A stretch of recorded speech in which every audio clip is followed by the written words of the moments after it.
G'day everyone. Proud to say Barkarati is brought to you by Radix Nutrition, makers of the most technically comprehensive nutrition products that have ever existed. Unlock your potential with Radix.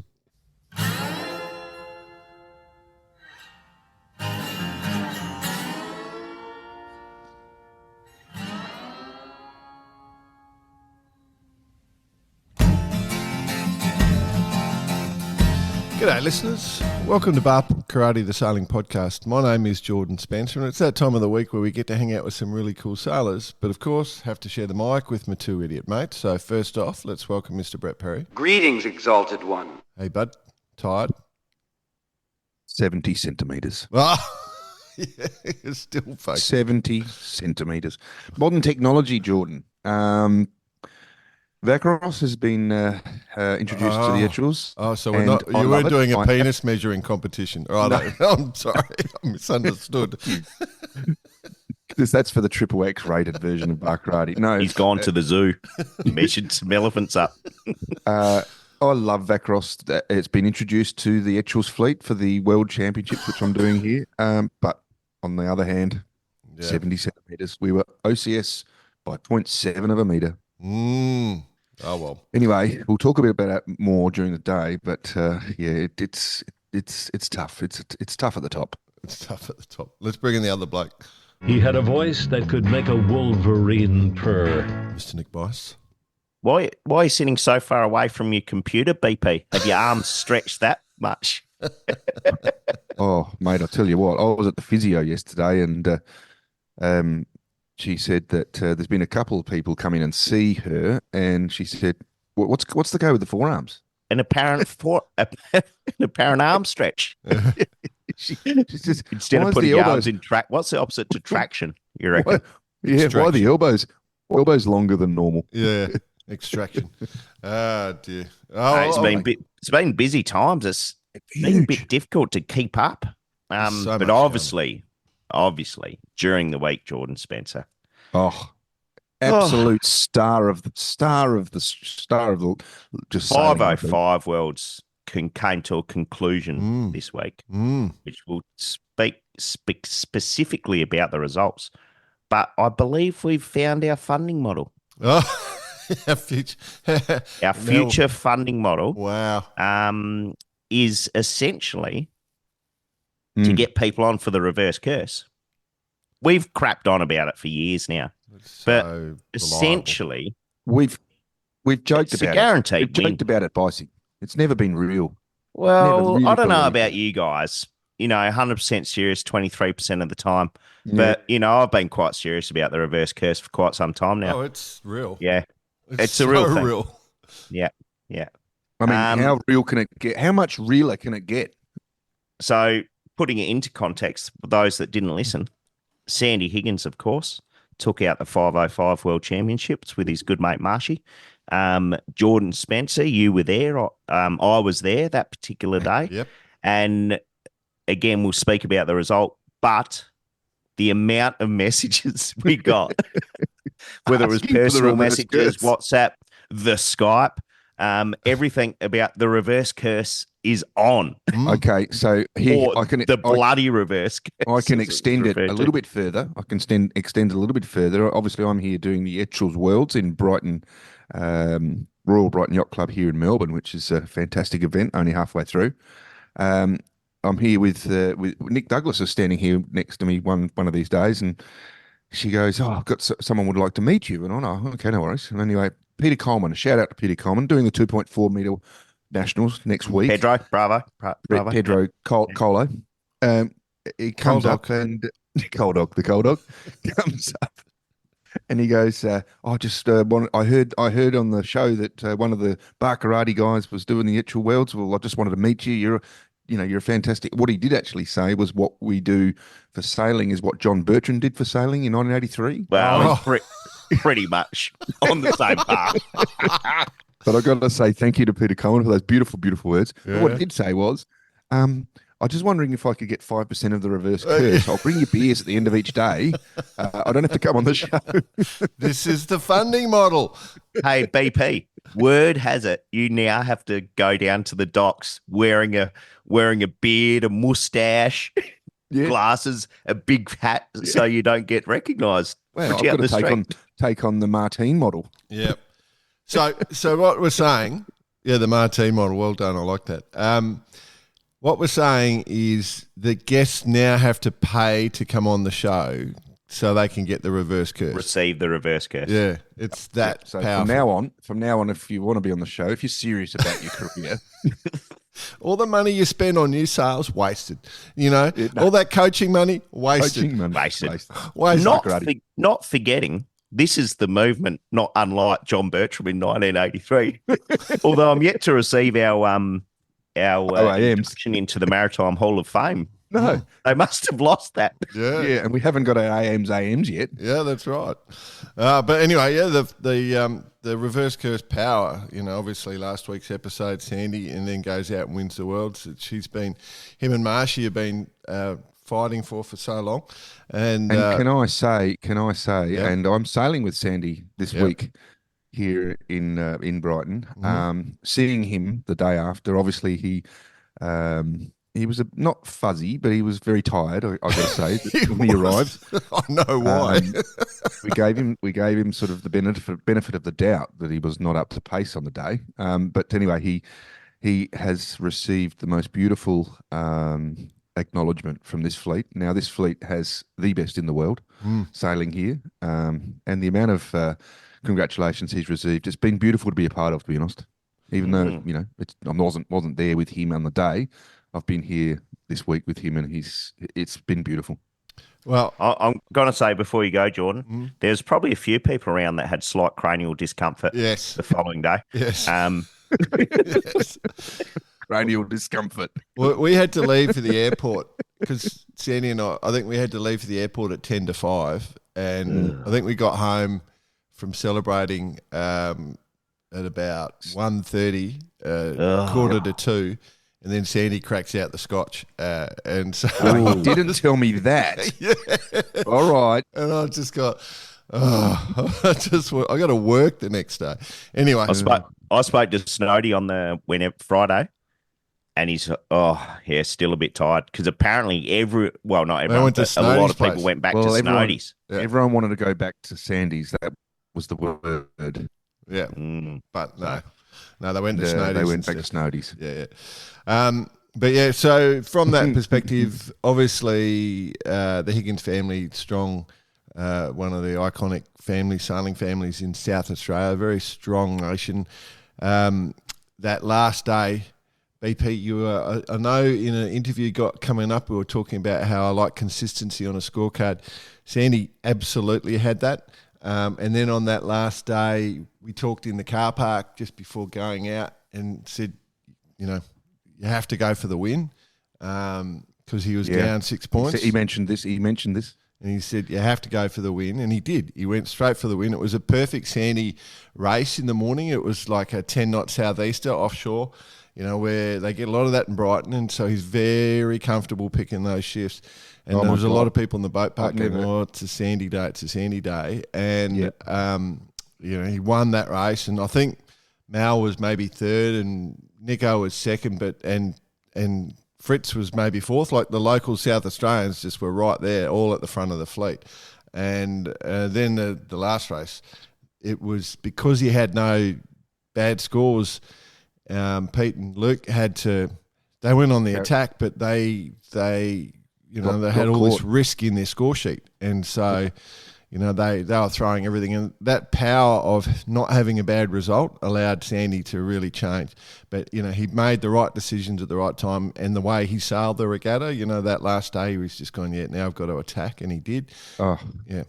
And so just to give you a little bit of a context of the situation and the gravity of it, I mean, we've known Sandy for 30 plus years. You've known him longer, boys, but we were sitting in a coach's briefing. So there's Ian Brown, not too bad himself. There's Andy Beadsworth. There's Will Ryan. There's Brian Ledbetter. There's a bunch of good people sitting around this table, and we're talking about the Etchells coming up. We've had a couple of training sessions and we're talking about the day. Get a little bit of an elbow in the midriff from Will Ryan, and he goes, "Sandy's done it. Sandy's won." And I just lost it. I just lost it at the table with all these people. Yeah. Cheers all round. It was just, it was fantastic.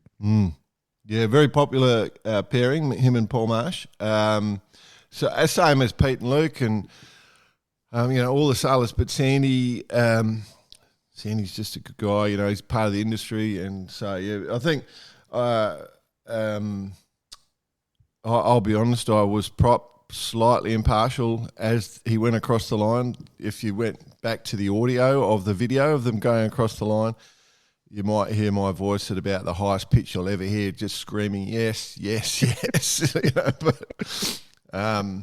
Does it go down? Does it go down as the second biggest moment in your sailing career as a commentator, behind the Finn sailing the Finn in Finland? Going to the finish. No. But anyway, congratulations. Jordan, but to your good self, what a fantastic effort you did. I've received nothing but accolades on the performance that you did from explaining everything that was going on. Journalism has changed forever, hasn't it? I think they should change the word journalism to Jordanism. Jordanism. Sailing Jordanism.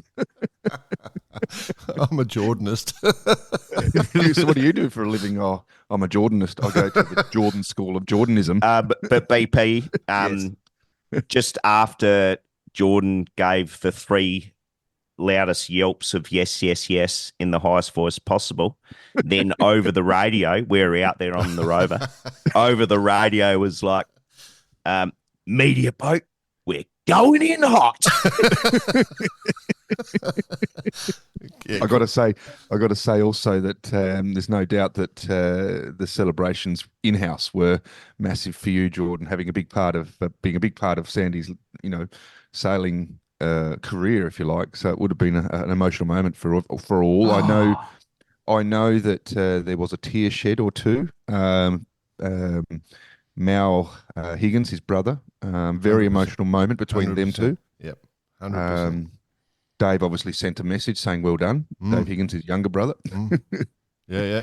Pete sent one saying, "About bloody time." Yeah. And Pete sort of waking up going, "What's happening?"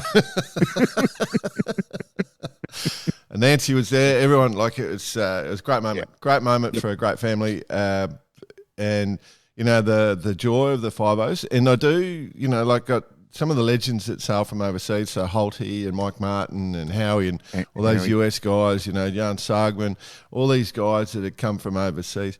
The interesting thing being in South Australia, there's a lot of Sharpie power in the fleet, plenty of Sharpie sailors, which is one of the great classes. They I think they've organised a few Sharpie boats for the Lincoln Nationals, and a few of the 5-0 boys are going to come back. You're going to have them there, so I think that would be fantastic. So, we have bagged on about how cool Adelaide is, the dinghy mecca, if you like, of world sailing. The dinghy mecca. It is a bloody good place to go sailing. That's all I say. If you like sailing dinghies. If you like sailing dinghies, go to Adelaide. If you want to go to the centre of the universe, go to Port Lincoln. Oh, where the Sharpie Nationals are. Amazing. Yeah. Oh, God. Well, bloody fantastic. In essence, what a fantastic week. It hasn't stopped. Yep. Hasn't stopped, but what's going on in the Etchells? No rest for the wicked. No rest for the wicked. Yeah, tell us about the Etchells, people. Oh, my God. So, obviously, we've been here for best part of a week today, doing a lot of training and setting up and all the stuff you do on Etchells to make them go super fast, because they're super fast boats, like a 505. It's all relative, BP. I know, but Sandy obviously flew in the day after he won the Worlds. Emotional moment for us too. Sandy's been sailing. Well, I'm back on the boat. Sandy's been sailing with Dave for 2 years, doing the hard yards. Emotional moment for us. It's fantastic to have him on board again. And the Etchells, well, the fleet, it's rock solid. It's huge. We're 4 races in, 2 races every day until Tuesday. So we're only halfway through at time of recording. Happy with how we're going, but I've got to say that there's just the fleet is awesome. So what do we got? Well, speaking of reverse curse, currently leading is GT Lammy and James Mayo. Yeah, just rock solid. Yeah, the boys are rock solid. Consistent. Well, their first day was obviously gave them a nice little leg up with a couple of twos, a couple of deuces, and you got to respect James Mayo for pulling out of the Hobart just to get down there and train a little bit earlier. Well, yeah, I mean, it's all about the win, and that's what it's about. Mind on the job, and plus, correct. He's got the reverse curse to hold up, so he's got work to do. It's double reverse curse on that boat, actually. Oh, triple the whole boat. The whole boat's got reverse curses in their pocket. So, in other words, I've got no chance because we might as well retire. Yeah, well, here's the thing. You see, I have mentioned to a few people about the reverse curse. And I'm wondering whether because Sandy had a double reverse curse. I don't know if you noticed the curse we gave him. It had one of those little zip pieces in the middle. You could fold it in half and tear it in half. Oh, okay. Oh, I did. Yeah, but I think he may have used both pieces. Yeah. The photos. Yeah, he may have used it up. And I think it doesn't apply to us. Like reverse curse doesn't work for us. We sacrifice our abilities. We sacrifice our careers. Yep. For everyone around us. Yeah. I've got a question for you, BP. Yes, I'm looking through the results, and I'm looking at boat number, position number 44, Walk on Water. Crew: Adam Woodman, Paul Woodman, Brett Perry. Yeah, I'm doing well. You're going well. You're sailing on two boats. I don't. Well, the funniest part is, I actually started off as Peter Merrington. Have you met this BP? I've started off as Peter Merrington. I heard that. You got announced. Yes. I was Peter Merrington. So, I mean, Brett Perry, he's just one of these sort of figures that roams around. No one knows who he is. You boat slut.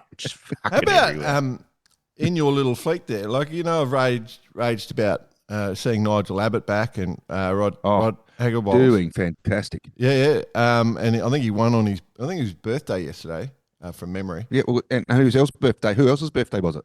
Yours, wasn't it? It was, yes. Happy birthday, my friend. Yeah, there you go. So Nigel and I didn't realise we shared the same birthday. Yeah. And David Dunn just was obviously celebrating my birthday. And then Nigel comes past and he starts singing Happy Birthday. And I said, oh, David, what are you... Because I thought he was singing Happy Birthday to Nigel to tell him that it was my birthday. No, you shared. But, so it's good to see him pop out of the blue. But then his son, Jack... Now, I've got to say, for young sailors in the youth division, but also nailing the overall, well and truly in the top 5, sailing absolutely beautifully. Plenty of talent in that family. A great bunch of kids, and I just love seeing this. So there's actually 2 or 3 youth teams here. The girls from the squadron are down sailing on Carabella, having a real crack. Yeah.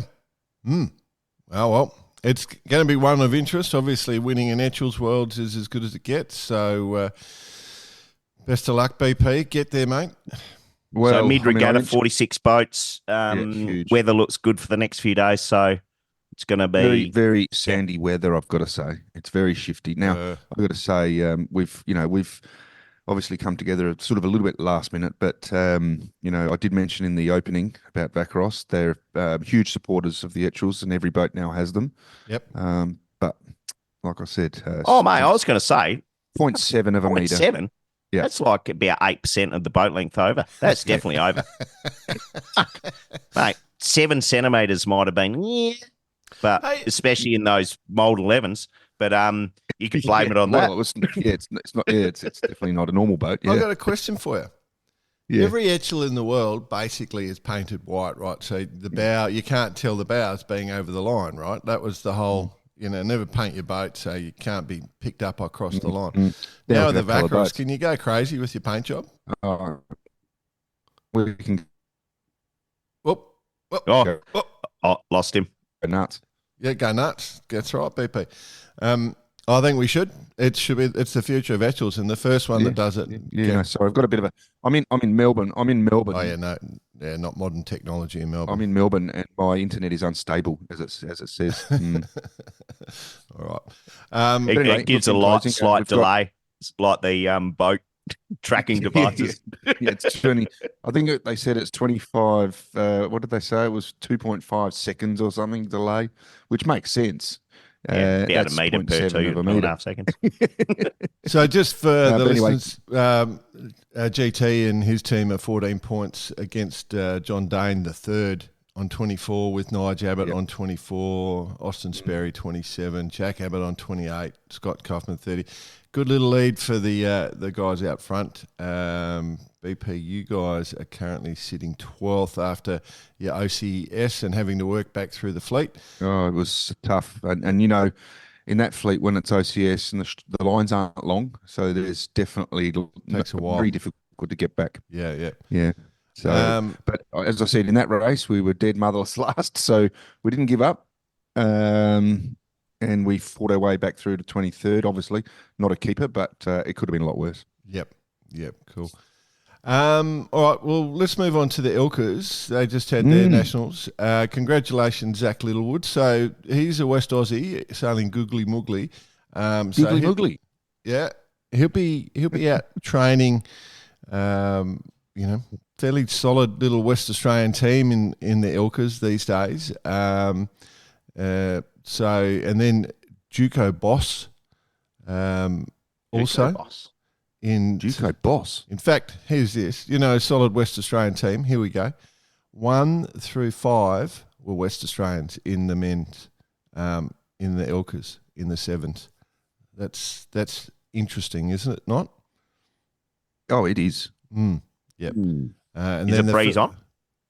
Yeah, it had good breeze actually, from what I was told. And then the first non-West Australians, our mate Finn Alexander. So, yeah, I found that quite interesting. And then in the Ilka sixes, just before you move on, I like the Finn stepping outside the box with the naming of his boat, Kenny Constructions. And then in seventh we have Ship Faced. I do like now it. We're talking. So the Finns are going to start coming into play. We want to start seeing some names. Oh well. So we've got in the sixes, Zoe Thompson from Western Australia got relegated to second by Mara Stransky, who I absolutely do have a bias towards, I'll be honest. Because half the time she's stowing stuff at my house. But anyway, she was sailing Croatian Supermarket Rage in her home waters, and so that named after some TikTok video, maybe. It may have been something that happened in Croatia, is all I'll say. But anyway, Croatian Supermarket Rage. Yeah. Well, we're going to have a chat to her about that. Yeah, I'll ask her. But big congratulations to Mara. Great performance. And obviously there's going to be a hell of a battle going in for the Olympics. But it was quite a win. She did win quite comfortably in the end. Go on. A scorecard Jordan Spencer to be proud of. Exactly right. Exactly right. Well said. Bit of controversy though, boys. Talk to us about this. I saw your note, but I haven't looked it up. Okay, it's one of the coaches has got a Rule 69. Oh, no. Yeah, now that was in the 4-7s or whatever they call them these days. But from the club where your Etchell lives, I think, BP. But so, yep, I don't know whether we should say in public what it is, but a Rule 69, I can say what happened, but I'm not sure we should. I don't know what the actual ruling is, but for that to happen, I don't know. Should we talk about it?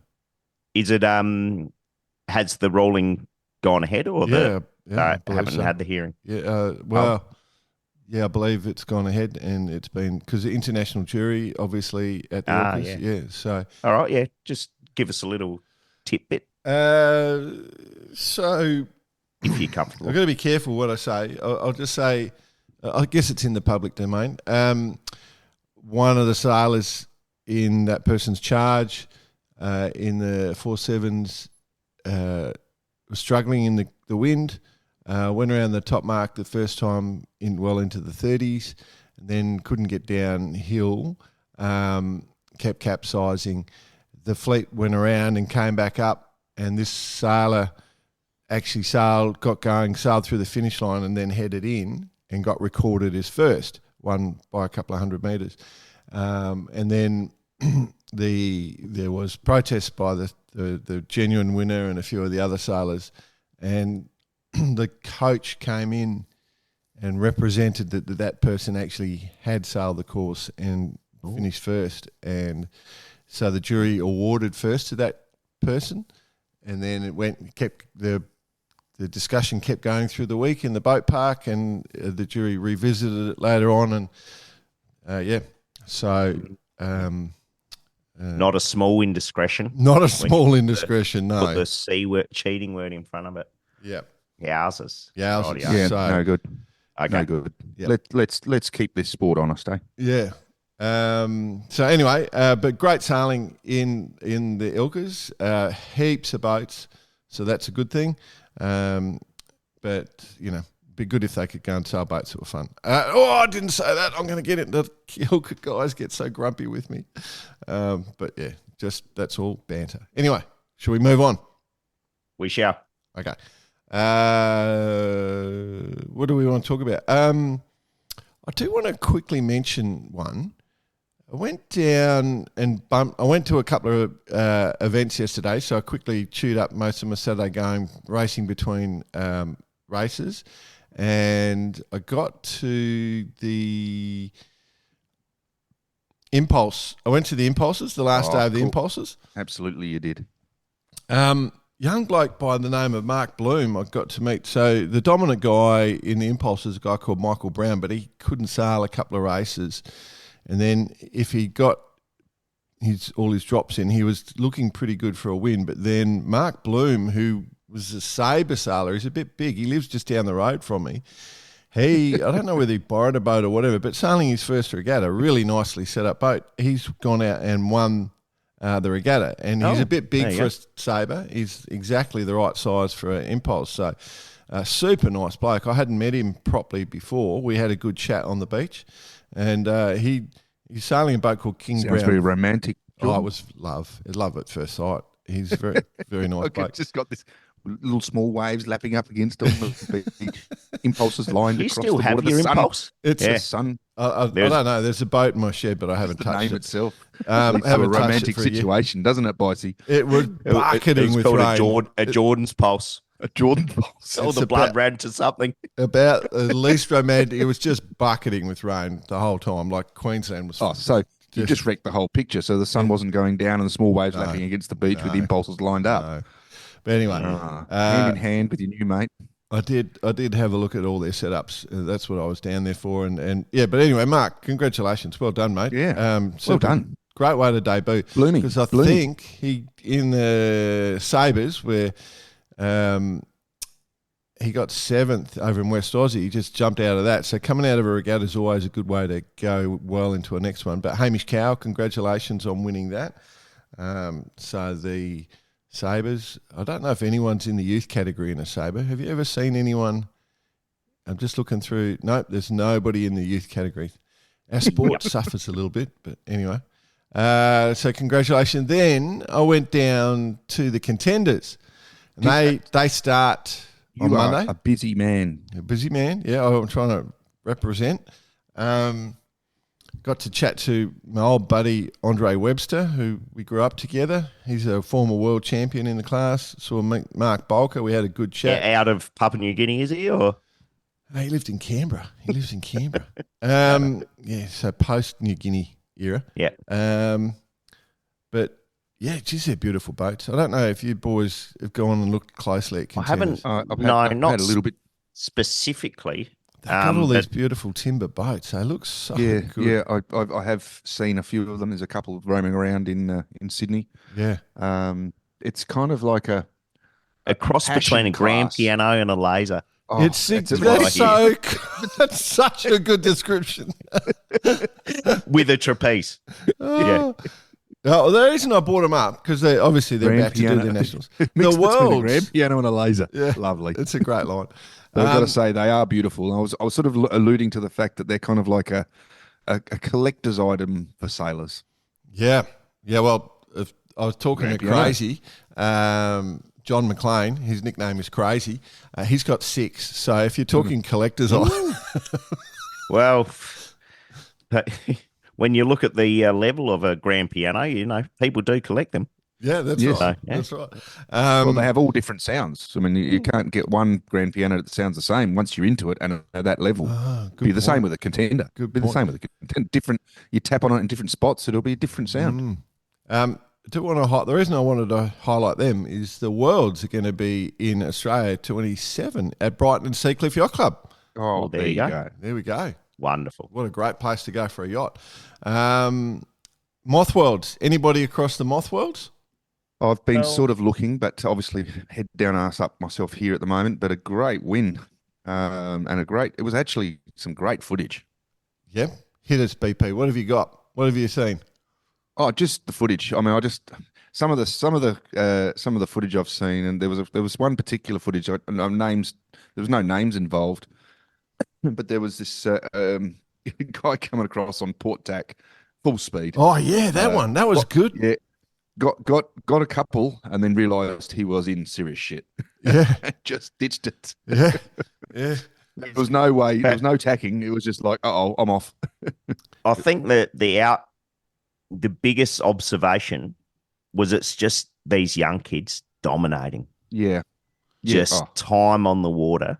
My takeaway from, and taken out by Matthias Coots, of course, from, I think they've got a few clues how to sail, those guys. Yeah. Anyway, my key takeaway, having a look at some of the videos that Sue Ellen was putting up, Live, Sail, Die. Live, Sail, Die. Walk around that boat park.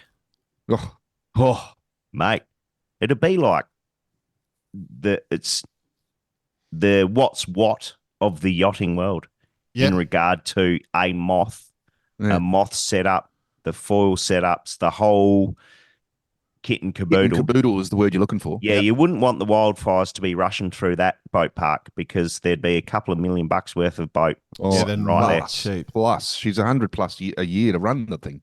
Yeah. So, but exceptional sailing. It is the extreme of sport for something so little, isn't it? Well, the irony, I made the joke with the Sabres, there's no youth on the result sheet. If you go to the Moth, so sail out of the Manly Sailing Club, which is the New Zealand club, which is basically Manly. The home of the Coots family. So Matthias in his home turf, happy days. You go first through to 7th, youth, all youth. Yep. Yeah, and then an open, and then a bunch of youth. So, it's, I don't know where they got the money to pay for these things, but I guess no responsibilities in the youth. But anyway, yeah, it was a big program, I think. Some great names. Well, things have changed, haven't they? When you think about it, when we were youth, Bicey and Jordan, it was the Gastra 6.2 and the Tiger 260. It was exactly right. That was all jammed into one bag and dragging it down the beach to go from the windsurf. Mate, that was the big thing, to own a Tiger 260 and a Gastra 6.2 with cams. Yep. But now the big thing is to own a Moth. Yeah. Yep. What's 100K? Nothing. It's a lot of money. But they can't. The difference is they'll never be able to afford to buy a house, these kids these days. The world's moved on. Yeah, so why put their deposit into a house when they can put it into a Moth? What's the definition of a rich kid? Eating Avo on toast and sailing a Moth. Now sitting in a cafe having smashed Avo on toast, waiting for the wind to come in. Hey, good luck to them. No. If I had the opportunity, I'd be there with them. Basically those names there are the future. They're going to be the names that we're going to be seeing steering the F50s or the cup boats or whatever in the future. So, yep. Bravo. From a world championship perspective, the Musto skiffs been on in Sydney. They had a huge range of conditions. They got a bit woolly for them a few times, but it was really exciting to see a South African have a win. Andy Tarbotton. Speaking of the dedication to Tarbo. Yeah. Turbo on the old land seahorse, mind you. Arbo on the land seahorse. A good battle. Good battle Land with. Sea. I like that name, land seahorse. Is it like a horse? It's a land. Is that just a horse in real world? No, it's a name, Land Cecil Horse. He just abbreviates. Land Seahorse. You know, one of the conversations, the most regular conversation I had with our listeners, everyone, when I'm in a boat park, when I'm driving to Regatta, I just listen to episode after episode after episode, and I'm just trying to think, we got to be careful, guys. If we're too funny, people are going to crash. We got to. We should also yell occasionally, "Wake up!" Like if you get into yeah, exactly. It's either crash because of that or crash because you've dozed off. Yeah. Just make sure you're on the. Wonder if it's like taking what's the still knocks. Like you take some no-dos and then it gets too funny. It takes you over the edge. A bit like having a couple of no-dos and then a cup of coffee. Oh, yeah. So the healthy ways take a couple of no-dos and just quickly though. Mm-hmm. Yeah, in the 8th position in the Musto skiffs, and this is probably one of the greatest sailing names that you could ever have. Yep, Danny Boatman. Yep, Danny Boatman. I love it. Yeah. Yep. Rob Richardson and John Newman were the guys finishing out the top 3 there. And at the same event, they had the regatta with the B14s, the world champs. So congratulations to Chris Bateman and Lucy Lawton, the Irish pairing, winning. They had quite a battle towards the end of the day, but with Nick Craig and Toby Lewis, and then Craig Armis and Paul Fleming were the Australians just behind. But right, shall we stick in the skiffs? Just whilst I've got it up, the 13-foot and 16s. Yep. Absolutely. They're having a bit of fun up there, aren't they? Mate, the 16s. Up in Harvey Bay. Well, that was good. That was a good one. 50+ boats. Yep. And we need to do a bit more. This year could maybe be the year of the skiff. Given last year was the year of the national year of the skiff. This could be the national year of the skiff. We could concentrate a little bit more on that and get some of the 16 guys in, and girls for that matter. But the series was taken out by Joel Beechel, common name in Aussie. Oh, there's a bloody name in sailing. Second, Nathan Wilmot, common name in Australian yacht. But basically, it's a bit of a who's who in this particular fleet. 16s are going nuts. And great boat. Despite, great boat. Yeah, I think there's been a few issues in the class which we've sort of sat on a little bit. I think most of that's getting rectified now, but they're attracting, for the overseas listeners, if you want to watch a bit of 16 stuff, so that's a 16-foot skiff. It has 2 on the wire, 1 steering sitting inside, and it's pretty serious standard of sailors sailing those nowadays, and they're sailed out of clubs in New South Wales that have a lot of poking machines, so that most of the people get a bit of money to go sailing. It's actually, if you're going to go sailing, it's a pretty good way because it doesn't cost you much to go 16-foot skiff sailing, that's for sure, and often you can make money. Yep. So we'll do a bit of we'll delve into that a little bit. I think he may be the youngest ever Nationals winner. So he was he 16? 16, I think. And so he did, it's a pretty amazing performance. From memory, won the Opties only a couple of years ago, right? Yeah, that's exactly right. So, he was with Rob Napper and Trent Barnabas, so those guys have won it before, and I think they've sort of had some close misses recently, but, great performance. The young fella just... he never got a choice in life. He had to sail. He's been sailing since he was in the womb. Basically. Yeah, very, very famous family. I think both mum and dad went to the Olympics. So, yeah. Yep. Yeah. And then the 13s, of course, Heidi and Orlando took the win on the Harkin 13-foot skiff team, followed by Taylor, followed by Sophie. So, yeah, well done to that. The 13s, which is basically the feed-in to what the 16s are, which is all part of that little, let's call it the the funding model as well, right? Yep, that's correct. And then there's all sorts of other skiff classes. So, the 14s, the 12s. I think not all of that stuff's happened. The 18s, I think they're going to be 12-foot skiff interdominions. Yeah, there's one that gets left sometimes forgotten. Huge fleet over in Royal Akarana, a yacht club in New Zealand. Currently provisional results underway. So that is a fantastic class. And if you want to see some fantastic photos, go to Live Sail and Die. They've just got absolute cracking photos of those little weapons. Now they're a crazy little boat, those things. Yeah, you're going to be nuts to sail those things. Monkey Wrench, just a quick one. Monkey Wrench leading from local boat, SeaTech, Sailing. So there's a bunch of and quite a lot of New South Wales guys have gone over. So there's some tight competition going on over there. SeaTech are the premier New Zealand mast manufacturer, aren't they? They're up there. Oh, yes. they're pretty good at battens. I just thrown Stuart Bicey there, see if he responded. Okay, what else? We got all the catwhacker stuff, I guess. It's just so much stuff going on. There's so much going on, so I don't want to bore everyone, but we do have to mention a couple of the events. So with I think the A classes, did you guys jump onto that at all? Negative. Okay, well, Darren Bundock had the win, so they're up at Lake Catharaba.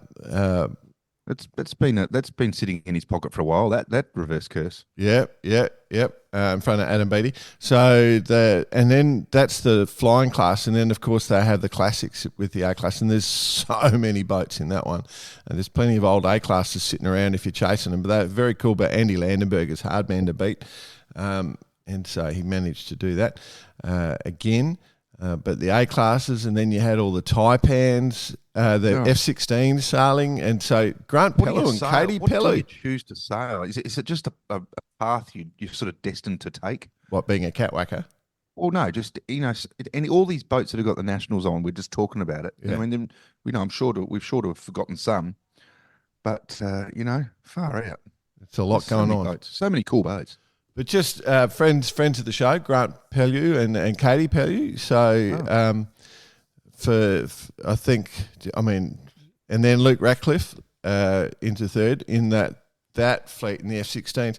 Do you want to mention anything there, BP? You want to describe the relationship, or should? With who?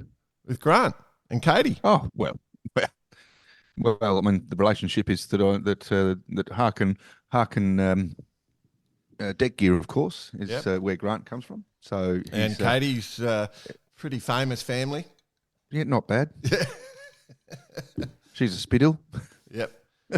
Or was till Grant took her away. Grant stole her from the Spithill. And Luke Ratcliffe is probably one of our most consistent messages. I get a lot of chat with Luke. Yep. So, and then there was the Taipan 4.9, Simon Holsworth, the sloop rigs, which is Daniel Van Kerkhoff, and then the 5.7s with Steve Moore.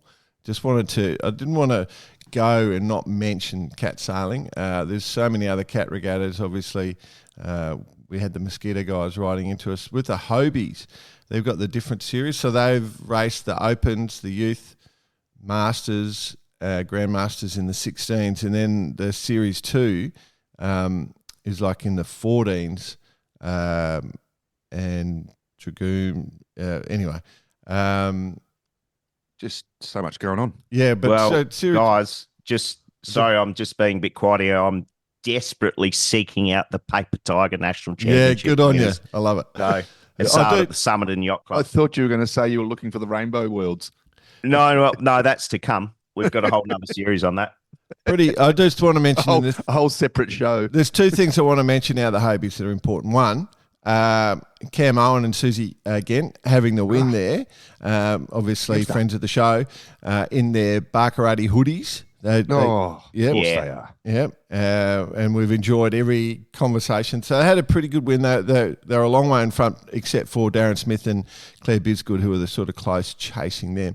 Then the other one, I think we have to mention. Just before you go in there, Jordan, I've managed to find my notes. I'll say just before you go, Pat Butler won the 14s. He's been doing a lot of work researching the Hobies, and he does a lot of videos and stuff, and he does a lot in his own time where he gets young people down at the club to go sailing. So he's putting a heap of effort in. So congratulations, Pat. And he is the world champion in the 14s as well. Anyway, go Bice, sorry. Brian Anderson taking out his 11th national title in the paper Tigers. Wow. So congratulations to Brian. That's a dominant performance. Yeah, that's absolutely that's dominant. Ownership. That's time to give other people a go though. Move on. We should move on too. We've got to get a few more things done. Right, so what we'll do is hit this button.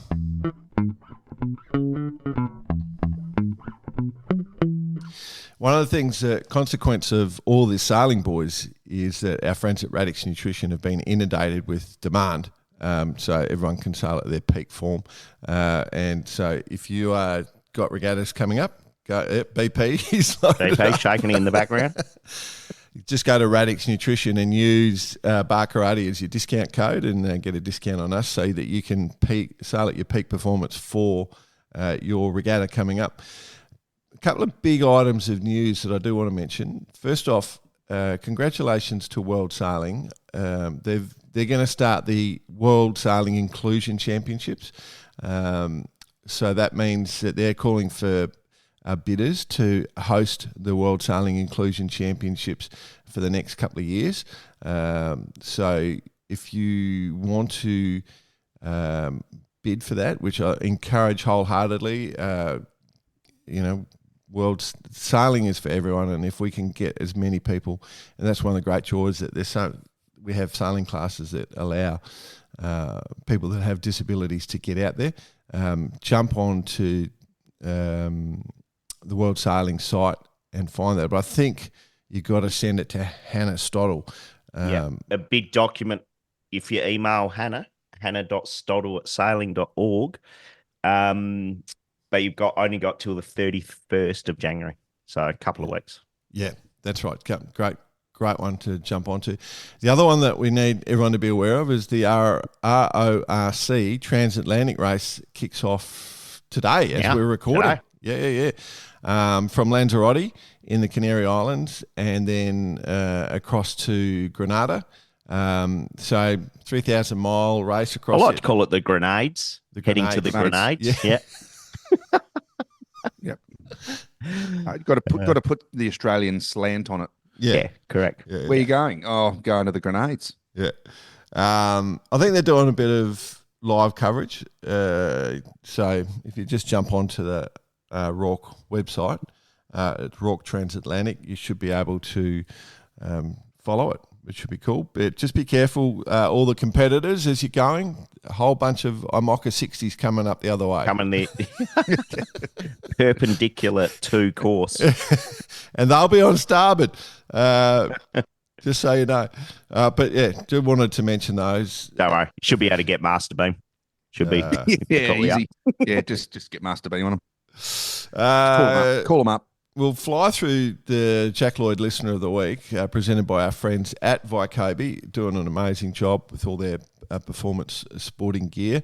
$200 voucher. I think we're naming the winner this week, boys, I reckon, from memory. Are we? Yeah. We got inundated with emails this week, and I can't remember too many, but I do remember two. One is about upside-down pineapples and what the meaning of that is. Completely irrelevant. Did you guys pick up on that one? Well, given Toby's just woken up and he's now got my phone and he's watching last night's cricket game, I've got no idea. Okay. Apparently, and this is buried deep in a whole lot of other email stuff in the email, but it's the most interesting thing I pulled out. Apparently, an upside down pineapple symbol means, or is an indication that you and your partner are swingers. So, okay. I did not know that. Well, actually, I did know that because I've been shopping with you at the Double Bay supermarket before, and I was always wondering why you put your pineapple upside down up in the carriage. I used to put my bananas upside down, but you're the only man I've ever been. You're the only. Speaking of Double Bay and society, you're the only man I've ever seen kicked out of a pub for being sober. Yeah, no, that went pretty well. That was yeah, weird. Exactly. I wasn't on the right Persians for that one. So kicked out of a pub for being sober. Stunned. We're sitting there having a beer. We bought our first beer, and the bouncers came over and said, "You've got to leave to Bicey." And we're going, "What for?" What, we're the only guys in here buying beer? Yeah. Instead of water? Yeah. And popping disco pills. Yeah.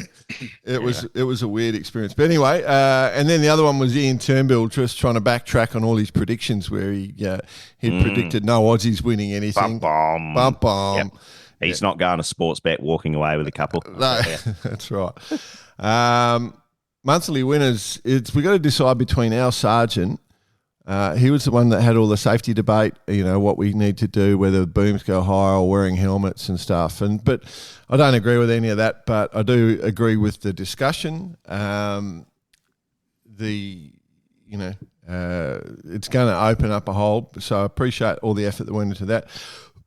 And then the other one was Ian Bayliss, who sent in the note about his wife and they're rowing across the Atlantic, but also provided the sponsorship for Boo.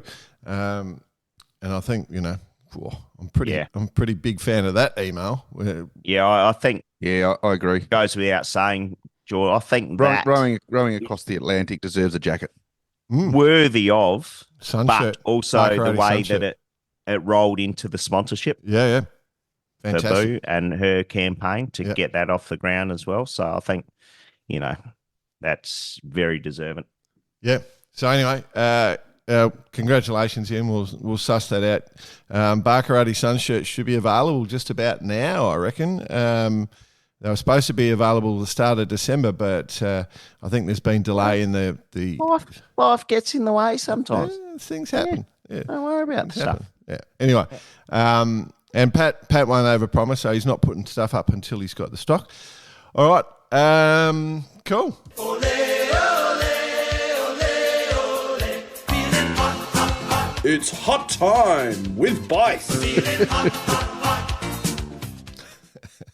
Now that you've got the music sorted, that comes over way louder. Oh, does it? Oh, that's good. It makes my day. I got to tell you, I was a bit sort of lethargic this morning when I woke up, but just hearing that music just puts a bit of bounce in the step. Pep in your step, let's say. Bit of pep. Let's call it the pep. Cool. Hey, we'll kick it off. Bondi Globe. We're in the last week, boys. Oh, a couple of days at most, and 900 mile to go. Exactly. So we've got Charlie. Oh, do we claim a reverse curse here, given we spoke to Sci-Fi, who was doing the meteorology, and then their third cousins met on a beach somewhere? What about the whole design of his previous boat being, Yeah, well, probably. Yeah, there's a lot of involvement. Anyway. You're welcome. You're welcome. 900 miles to go. Charlie in front of Yoan Rashone by 130.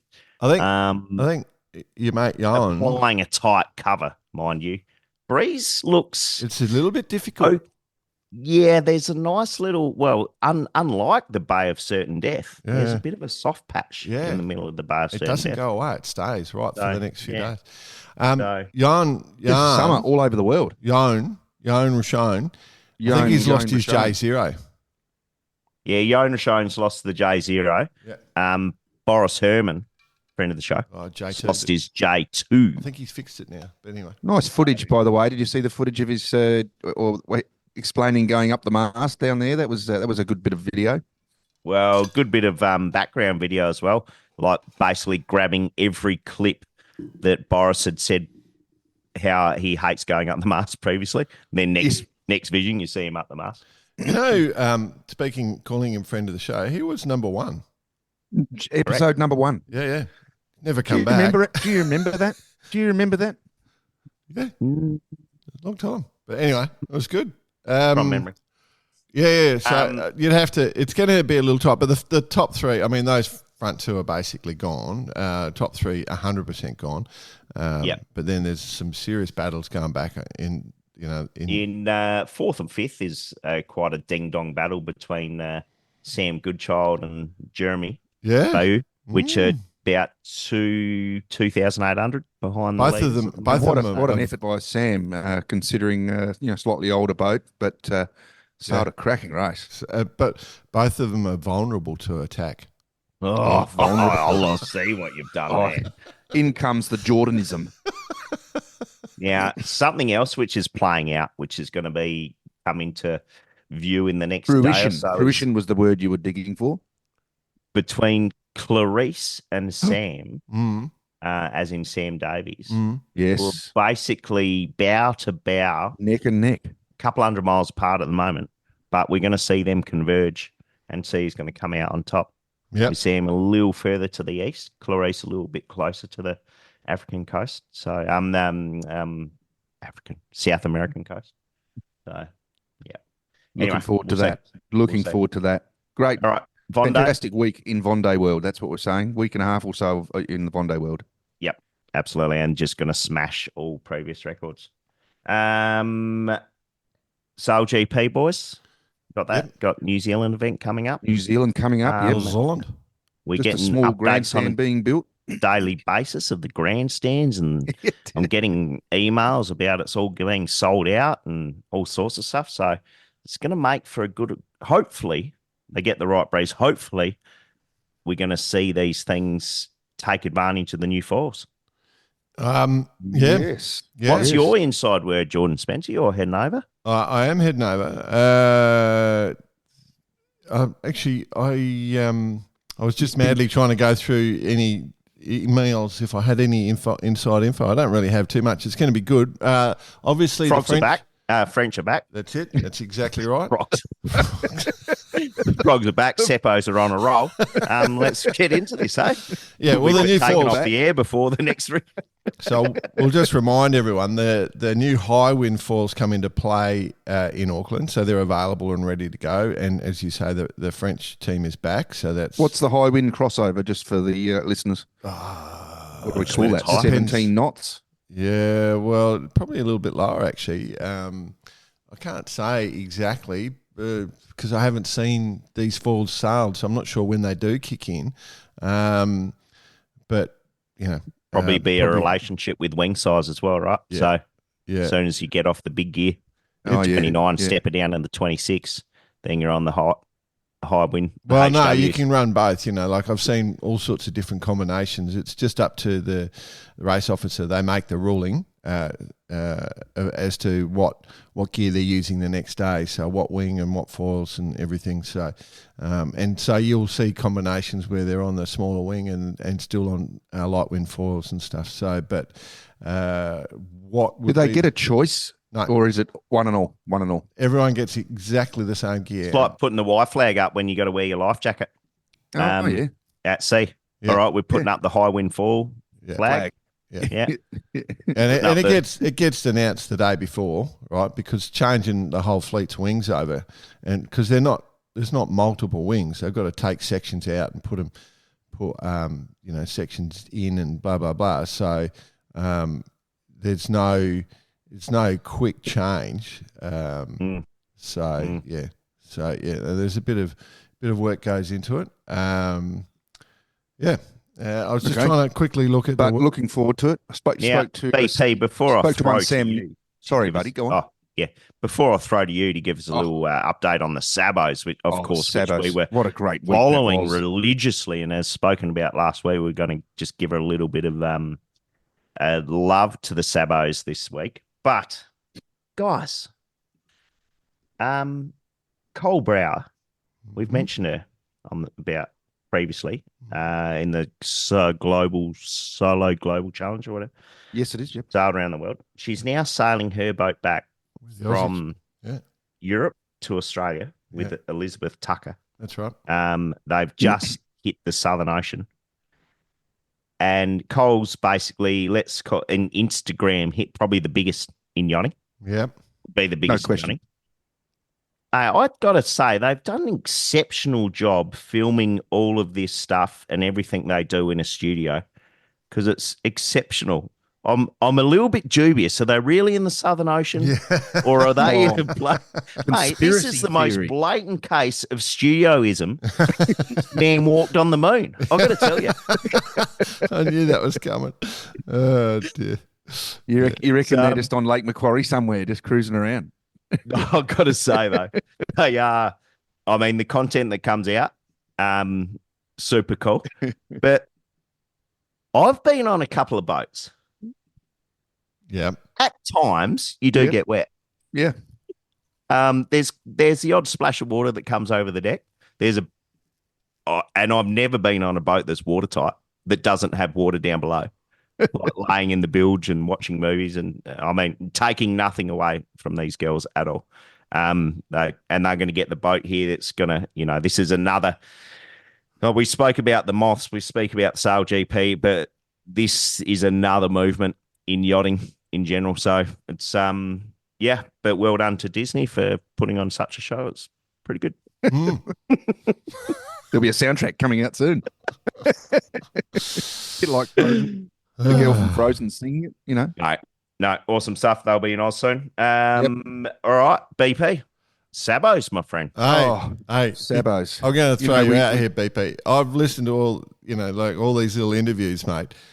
How much mention of... Can I just stop for a second? Just 1 second. I'm sitting in a room. Sandy Higgins just walked in, and Ian Brown, is having a bowl of cereal in front of me. I got two world champions sitting here having breakfast with me. Amazing. Yeah. And they're both telling you how to do your job better, aren't they? The thorn amongst the roses, say? They are. Sandy will just be sitting there looking at his phone. He doesn't say anything. No, he's putting a Band-Aid on his foot. No, the sound bites from the Sabos, mate. More the weight of carrying you around. Oh, mate, I tell you.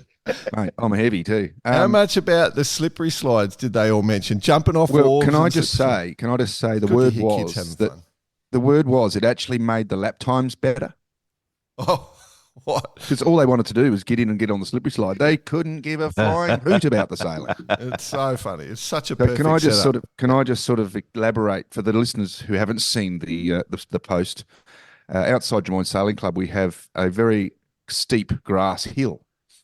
The regatta lasted for a week. Now, it started off with just standard cardboard, but as Sabo kids are sort of, a little bit sort of speed orientated and dedicated to performance, they upgraded to the plastic coated cardboard.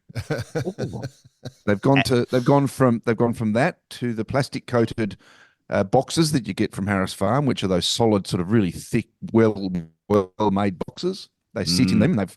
Some of them made little round edges on the front, and it really grew. But then the piece of resistance was Corflute. One of the kids. Tell me it was Corflute. Oh, Corflute. No. One of these kids went, stuff this. Went straight down to Bunnings, 3 metre wide square roll of plastic, rolled it down the hill, bunch of detergent, said, I'll beat you all, and just slid down that. Do you know, in my youth, the McDonald's used to have the server trays, used to have handles. I don't know if you remember those. And yeah, I do. And they used to be great for body surfing. It didn't take McDonald's very long to realise that all their trays were getting pinched and everyone was body surfing these things. And so they took the handle, they made them without handles now. So tray, I'll kill you with a tray. One's wet. These kids having a grand old time and a great result. So we've got an interview with our top three, and then also with Alex, the winner of the Sabo week. Correct? Yeah. Can I just quickly elaborate on that? Yeah. So Elisa Matthew has won overall.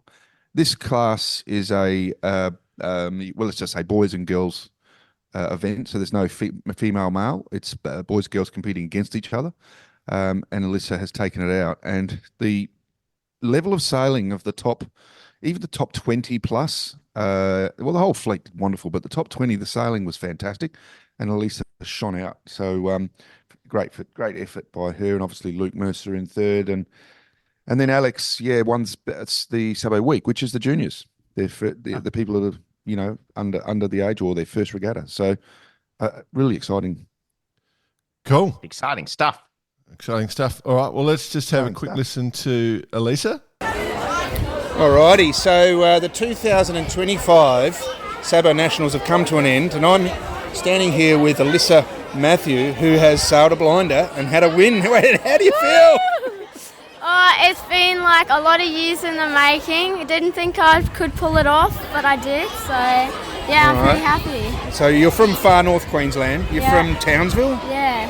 which is a big effort for your parents then to come down, but they're super supportive of you. I had a chat with them last night. Well, I had a beer with them. What do you what do you think about Drummoyne first of all?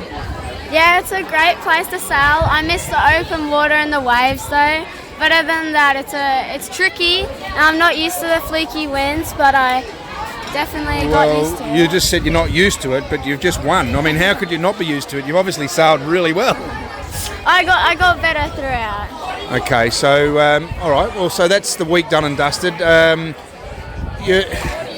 What do you think was the funnest moment out of all of it? Oh, I don't know. There's too many. I can't think of one on the The slippery spot. slide. Yeah, that was pretty good. All right. Well, tonight's the presentation, and congratulations on being the 2025 National Sabo Champion. Thank well you. done. There you go. Far North Queensland. She didn't like the condition. Well, I guess it was a little bit different, not sailing in the ocean for her, but handled the it other well. side of it. The other Well, side of not, it was chefs. avoiding crocodiles and stuff. Only had to worry about Turn left at Snappy. only had to worry about 50-foot powerboats cruising through the fleet. Yeah. All right. Well, But go very on. shifty conditions, Yeah. and just showed her ability to sort of, I guess, get used to that, because Drummoyne is known for that, and she nailed it. yeah. What a champion. What a champion. All right. We'll go and listen to Luke Mercer. Local boy. All right, so as I just said, 2025 Sabo Nationals done and dusted. Alyssa Matthew first. Now I'm here with Luke Mercer, Drummoyne boy who's got himself into second overall. Well done, mate. How are you feeling? I'm feeling pretty good with the result. I just did everything. I was focused on doing every little thing perfect during the race, and the result came in the end. And preparation was good, and obviously a little bit of local knowledge, but you've got to hand it to the entire fleet, right? Yeah. The fleet's been great. Everybody's just out there. They're just doing amazing. It's so tight between the top five. It's really good competition. And what about the slippery slide? Is the competition on the slippery slide as well? Definitely competition on the slippery slide. Yeah, it's been real fun in the afternoons. We've been on the hill, jumping off the wharf. It's been great. Yeah, I actually posted it on Facebook today, and it's got a bunch of views. So, look, on top of that, obviously the club, the volunteers, the parents from Interstate have made a huge effort. We've got to say thanks to them all, don't we? Yeah, we definitely thanks to them all. We couldn't really host this regatta without them. They've organised so much, and it's been great down at Drummoyne. All right, well, listen, mate, well done on second. Huge effort. I know your parents are really proud. I've been speaking to them all week. But let's see what happens next year up in Airlie Beach, I think it is, isn't it? Yep, thanks for having me. All right. Cheers, mate. Mate, I love the banter about his focus on getting everything perfect. He sounds such a pro, tight competition, perfect. I loved it. I loved it. He's read your media guide, Jordan Spencer. Yeah. I've got to say that after the Sabo interview the week before, we've gained a lot of followers, and the lineup to try and get on the show is huge. It's great. It was great. Yeah. No, that could be the funding model again. Yeah. You charge 58 cents. Charge them to be on the show. Yeah. All right, we'll go and listen to Alex Virginsky. That's how to Virginsky, that's him, yeah. This kid was like all of 7 years old, but have a listen to the professionalism in his voice. Little Queensland. I did actually coach a couple of the Queenslander Sabo kids about 8 years ago or something, so it was good. So New Sailor, he was 7-year-old, very professional. Love it. All right, so we're here to finish off our week in the Sabos 2025 Nationals. I've got Alex Virginsky here, who's won what is known as Sabo Week. Now, I'm going to get Alex to explain it to me a little bit, because you have the major prize, which is the major fleet, but you also have the younger / newer people to the class that sail in the first race in the morning. And Alex has won the week. So, Alex, explain that to us. So, Sabo Week is basically just new sailors coming in, not ready to go to open fleet, but just ready for a second division, and they're just hoping they can do well in that division, and that's what I did. Certainly did do well. You won it. Yeah, I mean, I'm really happy with that. Yeah, absolutely. And so you've come down to Drummoyne. Is this the first time you sailed down in New South Wales? Yes, it is. How'd you find it? Oh, it was okay. The wind could be a little bit better because some days are just too light or some days it's just really heavy, but overall it's pretty good. And what about the tide and the shifty conditions? Oh, yes, definitely different from where I'm sailing from in Brizzy. Definitely different. So does it give you a little bit of a sort of respect, I guess, for people that come out of places like this to understand shifts? Yeah, I mean, everyone has to learn where to sail different places, different times, different everything, different shifts, different tides. It's part of learning and sailing. Oh, bloody great words. Okay, well, thanks, Alex, and I'm glad you enjoyed yourself, and well done. Yeah, thank you. Well done, mate. Yeah, that was cool. He didn't mind the conditions, didn't mind that it being shifty, completely different to what he's got in Queensland, but it's cool. And then our third place overall was Blake White, another Queenslander. Quite a few Queenslanders getting in the results here, BP. It was very impressive. I've got to say the team was, huge. Obviously, it's New South Wales being the host, the team was large. They separate into teams. They have a flag raising and flag lowering ceremony. They all have a song, a club song. They get together and they wonderful. It was super like cool. A footy game. Like a footy game, yeah. And it generally says, "We are the best. You are all silly. We are the best. We are the best, and we're going to win." Give me an N. Give me a Q. Give me a North Queensland. All right. Word has it at the next State of Origin they're going to take those songs into it. Oh, yeah, I love looking forward to it. Well, we'll have a quick listen to Blake.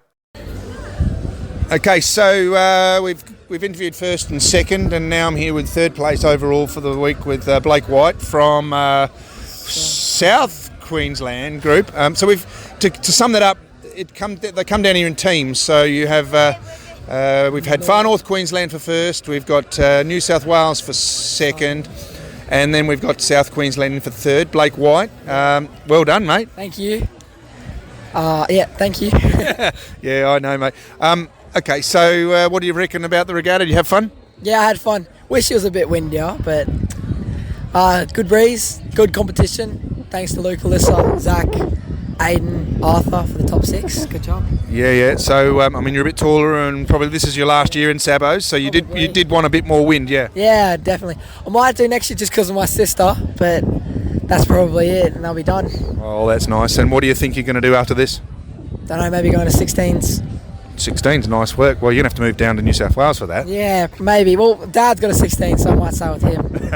All right, but third place. So, how do you feel the regatta went for you? Do you think that it all panned out the way you wanted? It's a tricky place to sail. Yeah, it's very tricky. I was not very confident to start, coming 10th, 5th, but started again back in once the one heavy day. Well, Jordan Spencer, who is my colleague on the show, which you don't know, he's a big fan of not coming first. He's a big fan of just coming 4th and 5th and 6th and 4th and 5th and 6th and in a big fleet, and having a win overall. Yeah, that's consistency. Yeah. I agree. Consistency. Yeah. Consistency is key. All right, Blake. Well, welcome to. I hope you had fun in Drummoyne. I know you're looking up at the hill and want to go and slide down the hill, so I'll let you go. Well done, mate. Thank you. Thanks, everyone. I do want to say, remember before in the lead up that they were talking about, what was the young fella that was, I've forgotten his name, he was hating the Queenslanders, Yeah. It sort of backfired, didn't it? Yeah. Well, Luke held the New South Wales flag up and got himself sandwiched between the Queenslanders, but and Blake obviously going to 16s next because Dad's got one. I love it. So the whole influence of family. And if the family vibe, the closing ceremony, I've got to say, the vibe, the Marbo, the closing ceremony. There was 300 people there. Yeah. At Drummoyne Sailing Club, and the kids, well, they only ate half their dinner because the slide was still set up. I wonder if we can do an adult version of the slide at Regattas. Oh, yeah.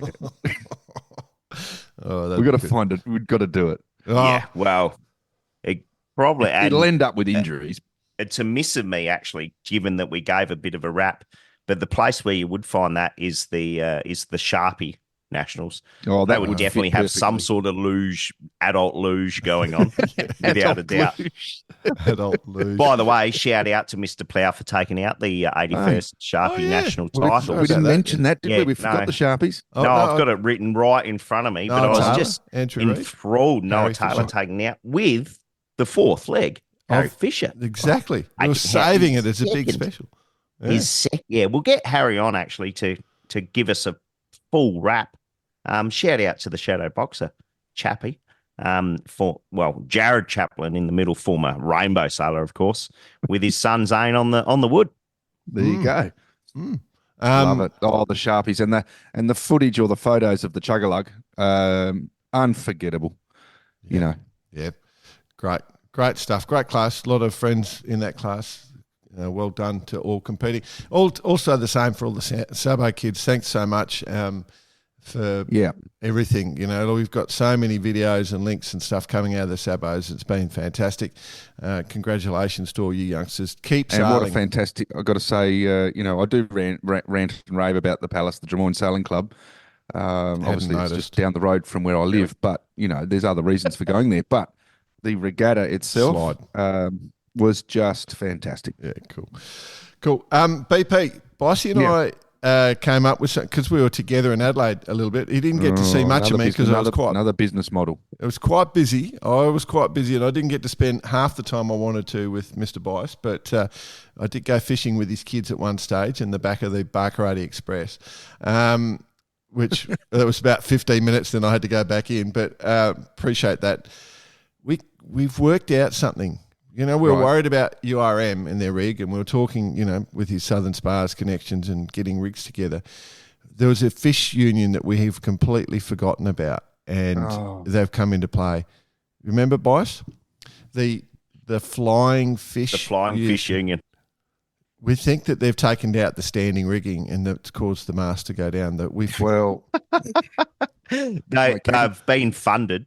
I've just put in for a grant for for some new helmets for the Flying Fish, just so they can recover. I can tell you what, it's funny you should bring it up because now that you have brought it up, I have been hit by a flying fish, and I can tell you it's not a fun experience. No, you're going to be a union member, BP. You're just not. Got to pay your subs. I haven't paid my subs. But we've suddenly worked out with a bruise. I was bruised. Well, because we Pip, I know Pip here, we were going to have a bit of we were trying to help Pip, but she went into Melbourne, so she ignored us. And then once she got to Melbourne, she quickly flashed up to Queensland, and she was at the A classes, I think. She was at Lake Catharaba, just hanging out at Crazy's house. Crazy's his genuine name. He's the smart one of all the boys. But yeah, so the Flying Fish Union. We hadn't considered it. We hadn't thought of it, but we were talking about rigs and stability. Are they in conjunction with the other unions, or are they a separate? Oh no, completely different. Like these are an amphibious creature.